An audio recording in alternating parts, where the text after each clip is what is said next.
Hi, నేను మీ doctor Ganta Srinivas అన్నర్ centre. నిన్న ఒక బామ్మగారు తెనాలి నాది అవుట్ రీచ్ ఉంటే వెళ్ళాను.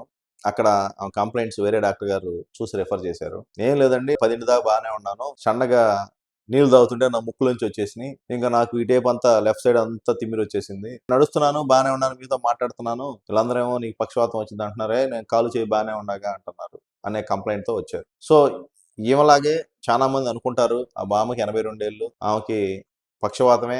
పక్షవాతం అంటే కాలు చేయి పడిపోవడమే కాదు. నేను చెప్పాను బ్రెయిన్ స్టెమ్ స్ట్రోక్ అంటే బ్రెయిన్ స్టెమ్ లో ఉన్న స్ట్రక్చర్స్ ఎఫెక్ట్ అయితే వాళ్ళ కాలు చేయి పద్దాలు పడాలని లేదు. కాలు చేయి సంబంధించిన ఎఫెక్ట్ అయితే కాలు చేయి పడతాయి. సన్నగా తాగుతుంటే మింగుతుంటే ముక్కులోంచి రావటం, అలానే ఒక్కను చూస్తే రెండుకు కనిపించటం, రెండు కళ్ళతో చూస్తే ఒకటి చూస్తే రెండుకు కనిపించటం, అలానే నడుస్తారు కానీ పక్కకి వెళ్ళిపోవటం. ఈ బ్రెయిన్ స్టెమ్ అంటే స్ట్రోకు మిగతా ఎఫెక్ట్ అయ్యేదాన్ని తెలుసు, కానీ బ్రెయిన్ స్టెమ్ లో మాత్రమే స్ట్రోక్ వస్తే ఒక కన్ను వాలిపోవటం, ఇట్లా ఐసోలేటెడ్ ఒక కన్ను పక్కకి వెళ్ళినట్టు ఉంటాం, ఇట్లా నర్వ్ పాలసీస్ తో కూడా రావచ్చు. సో ఈ పేషెంట్ కి లేటరల్ మిల్లరీ సిండ్రోమ్ అని వచ్చింది. వాళ్ళకి ఏంటంటే ఓన్లీ ఆ మింగితే ముక్కులోంచి రావడం, ఒకవైపున సెన్సరీ సిమ్టమ్స్ రావడం. ఇంత ముందు కూడా మీకు వీడియోలో చెప్పాము, సెన్సరీ సిమ్టమ్స్ ఒకవైపు బాడీలో ఏది వచ్చినా, అది సెన్సరీ వచ్చినా, మోటార్ అంటే లైక్ తిమ్మిరి వచ్చినా, నొప్పి వచ్చినా, చెయ్యి ఏమన్నా పని చేయకపోయినా, ఒకవైపు మూతి కొద్ది వంకర పోయినా, ఏదైనా అది మీరు ఏదైనా తెలియకపోయినా సన్నగా వస్తే అది పక్షవాతంగానే భావించి మీరు ట్రీట్మెంట్ చేయించుకోవాలి. ఆ పేషెంట్కి బామ్మ లాంటి వాళ్ళు చాలా మంది ముక్కులోంచి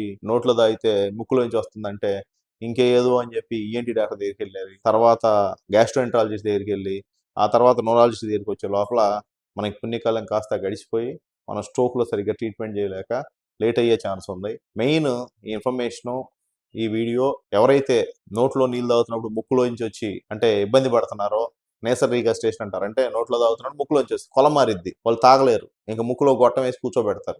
వాళ్ళకి ఎవరైతే ఒకటి చూస్తే ఒక వస్తువు చూస్తే రెండులాగా కనిపిస్తుందని, రెండు కళ్ళతో చూస్తే ఒకటి చూస్తే రెండులాగా కనిపిస్తుందని ఆఫ్థల్మాలజిస్టులు కళ్ళ డాక్టర్ దగ్గరికి వెళ్లకుండా ఉండటానికి, అంటే ముందే డైరెక్ట్ గా న్యూరాలజిస్ట్ కలవటానికి. ఇక్కడ ఏమైందంటే డిలే అవుతుంది, డిలే వల్ల మనకి ట్రీట్మెంట్ డిలే అవుతుంది, పేషెంట్ రెస్పాండ్ కావట్లేదు. అందుకని ఈ పలానా సింప్టమ్స్ ఉంటే ఎవరిని కలవాలి అని చాలా మందికి తెలియదు.